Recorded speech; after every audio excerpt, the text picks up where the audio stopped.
All right, so Laver Cup day 2, and what a disaster for Team Europe, guys. Team Europe, Team Europe. So on the day 2, Team Europe lost all 4 matches. That's catastrophic. And let's talk about the biggest sensation, I would say. Fritz beating Alcaraz. I'm kind of super happy that this happened because we know that Carlos Alcaraz is still only a human, right? Only a human being that can have his good days and bad days. And that was a very, very bad day for Carlos. He was hitting poorly for his level, what he is truly capable of. And if he had played this way against Jannik Sinner in the US Open final, he would stand no chance, like zero.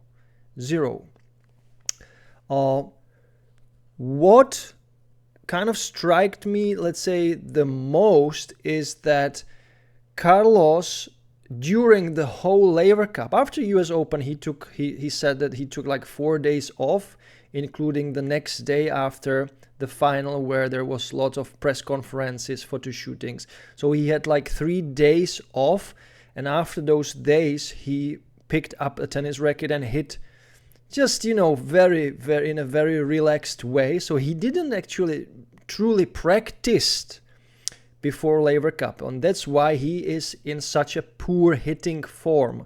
I'm not talking about his form like physical form, but the hitting of the ball wasn't very, very good, although he played fantastic doubles in the singles against very, very aggressive Fritz, which I need to say that he played his top level tennis and even beyond, because he stick to a plan where he wanted to be aggressive. The court is very slow on the Laver Cup. It's one of the slowest courts, or let's say hard courts you can play on. So it actually favors players who need just a little bit more time to, go into the rally. But Fritz was hitting the ball very, very openly. He was very open-minded. He went through those balls when they were super important. He just hit them very hard without hesitation. And this mental switch, he was also talking about it in the press conference. This is just these are mental triggers, mental switches that are so important, and we don't give enough credit to the mentality of tennis. We always praise the physicality, but the mentality part, when you commit to something and you say, now I want to play like this and I will do it no matter what, no matter how many mistakes I make, I just commit to it. And if you have the day where you feel it and you commit to it, you can play the tennis you want and you will succeed when your opponent is just a little bit off. And Carlos was talking in the press conference, which are always, the press conferences are, I would say, most important actually events during these tournaments are the press conferences for younger players. I highly recommend you watch them. You must watch press conferences of top players. And I believe not all young players do that, because you sometimes learn a lot more in those press conferences about the tactics, the mental part, the approach, and so on and so on. And Carlitos was talking about the fact that Fritz was present more on the court than Carlos. And I was also talking about that in my previous videos, that when you want to succeed, you need to create your own reality on the court, not the other way. Once you fall down from the reality that is coming from the opponent's game, once you submit to it, or how is it called, succumb to it or submit to it, once you knee before knee over it, or I don't know how to express myself. Once you just accept the reality that your opponent is creating and you just wait for what is going to happen, then you lose. You have no chance on this level. So that's why Fritz was so aggressive, hitting the points very fast, approaching the net like 20 times. And this match can give encouragement to the future players who will face Carlos Alcaraz, because he is beatable, and quite convincingly when he has not his day. But there is this thing. Carlos, I believe he was so relaxed during the Laver Cup. He is also talking, in my opinion, what I've observed, it's just a little bit different manner, in a different way. Sometimes it feels to me like he is like too relaxed, he is not that focused now. I also don't understand him well now. It wasn't the case before, like winning the US Open, when he was always on the press conference. His English was like very good. I could understand all the words he say, but now he's like mumbling and like, I don't know. It's just my sense, like he is too relaxed. He is now the number one, and maybe he is just like, I don't want to say like cocky or arrogant, but it looks to me he is not as, lowered, or not lowered. How is it called when you don't want to look like you are, the greatest player nowadays, and you just want to, be very, very grounded, let's say. But now he's like, his answers are sometimes so easy and so not very much structurized. And he's like, I believe it must have something to do with winning the US Open and coming back to the number one spot, because he is not focused now. He knows that this is not the most important event for him, right? The Laver Cup. So he is like, he's enjoying it, let's say. Okay, he is enjoying it, but he is not focused on tennis. He did not practice too much on the Laver Cup court, right? For both teams, one court, it's not enough, right? There are like few minutes you can spend on the court when you count all the players in the team. There are 7 players in the team, I believe. So if you want to give the same time to everyone in the team, there is not too much you can do, right? There is like 1 hour maybe per day you can hit on that court, and that's not enough for Carlitos. He also mentioned that, but still it shows that he's just a superhuman being, right? He is not some alien, and he can lose if he doesn't have enough time to practice, if the court doesn't suit him, if the balls are not that fast, not that bouncy. Let's say they are like flying very slowly through the air, so he's not that dangerous with his topspin as well.